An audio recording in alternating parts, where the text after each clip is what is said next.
अरे दामाद जी, वहीं खड़े रहोगे कि अपनी सासू जी की थोड़ी मदद भी करोगे? अब सासू जी, वैसे आपको कैसे पता कि मैं यहाँ पर खड़ा आपको देख रहा हूँ? अरे सासू हूँ तुम्हारी, तुम्हारी परफ्यूम की खुशबू से ही मुझे पता चल जाता है कि तुम मेरे आसपास ही हो। अब आ भी जाओ। अच्छा, बताओ।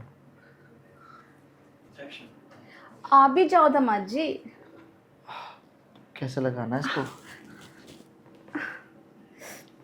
आज लग ही नहीं रहा, बहुत टाइट हो गया लगता आपका। अरे छोड़ो दामाद जी, तुम्हें ना ये सब लगाना नहीं आता।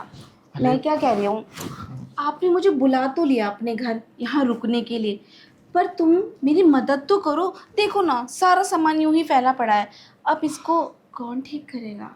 अरे ये तो ठीक हो जाएगा, तुम्हारी लड़की है ना, वो कर देगी। वैसे भी घर का सारा काम ना वही संभालती है, अगर बाहर से कुछ लाना हो या कुछ भी। बाकी मैं तो सिर्फ अपने ऑफिस का काम करता हूँ। और वैसे मेरी अभी छुट्टियाँ चल रही 3-4 दिन की, तो सोचा मैंने आपको बुला लेता हूँ। आप भी घर पर रहोगी तो आपकी लड़की का मन लग जाएगा और मेरा भी। दामाद जी, हाँ। मैं क्या कह रही हूँ, आपकी फैमिली वालों को, और मतलब कोई दिक्कत ना हो तो ना, मुझे ये ना साड़ी वाड़ी पहनने में ना बड़ी दिक्कत होती है। तो मैं क्या ये साड़ी उतार दूँ, क्योंकि ना मेरे अंदर ना बहुत ज़्यादा गर्मी है। अरे सासू जी, क्या बात कर दी आपने। अरे वाकई में गर्मी तो वाकई बहुत हो रही है। अरे मैंने तो ये शर्ट डाल रखी ना, ये भी मुझे बहुत परेशान कर रही है। आप एक काम करो, साड़ी ब्लाउज और ये पेटीकोट सब उतार दो। आप ना वो हाफ वाला जो स्कर्ट होती ना, उसमें रहो। मैं स्कर्ट थोड़ी ना पहनती हूँ।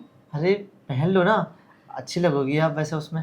दामाद जी, हाँ। मैं क्या कह रही हूँ, साड़ी ना खुद उतारने में वो मज़ा नहीं है जो अगर कोई उतार दे तो मज़ा है। अरे क्या बात कर रहे हो? अब साड़ी तो ससुर जी उतारते, लेकिन वो तो है नहीं तो। चलो कोई नहीं, मुझे तो ऐसा लगता है मेरे दामाद जी को कुछ समझ ही नहीं आ अरे रहा। नहीं नहीं, मैं समझ गया वैसे। लेकिन अगर मैं आपकी साड़ी उतारूंगा तो कुछ दिख भी तो सकता है ना, मतलब। तो साड़ी तो उतारी ही जाती है इसलिए कि कुछ दिखे, पर मुझे ऐसा लगता है ना कि तुम्हें कोई इंटरेस्ट नहीं है कि तुम्हारी सासू जी यहाँ पे आ गई। इतने हॉट हूँ मैं, मतलब देखो, मैं इससे अच्छा अपने पड़ोसी मिश्रा जी के पास ही चली जाती। अरे सासू जी, आप तो गुस्सा हो गई। ऐसी बात नहीं हो, क्या है ना कि मुझे ना डर लगता है कभी कभी कि अगर कुछ। किससे डर लगता है? मुझसे कि अपनी बीवी से? अरे जिसको हम पसंद करते हैं उसे डरा थोड़ी जाता है, उससे तो सिर्फ प्यार किया जाता है।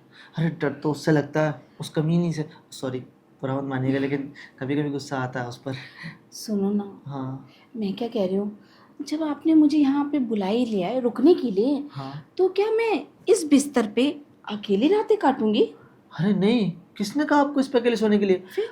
अरे वैसे भी देखो, जो तुम्हारी लड़की है ना, उसको मैं 3 दिन के लिए ना बाहर किसी ज़रूरी काम से भेजने वाला हूँ। अरे बहाना मत बनाओ, मुझे मेरी बेटी ने इसीलिए तो यहाँ बुलाया कि वो ऑफिस के टूर से बाहर जा रही है, और घर में तुम्हारी सेवा करने के लिए कोई है नहीं, हाँ। और तुम्हें बाहर का खाना पसंद नहीं है, हम्म। इसलिए तो मैं आई हूँ तुम्हारी सेवा करने के लिए।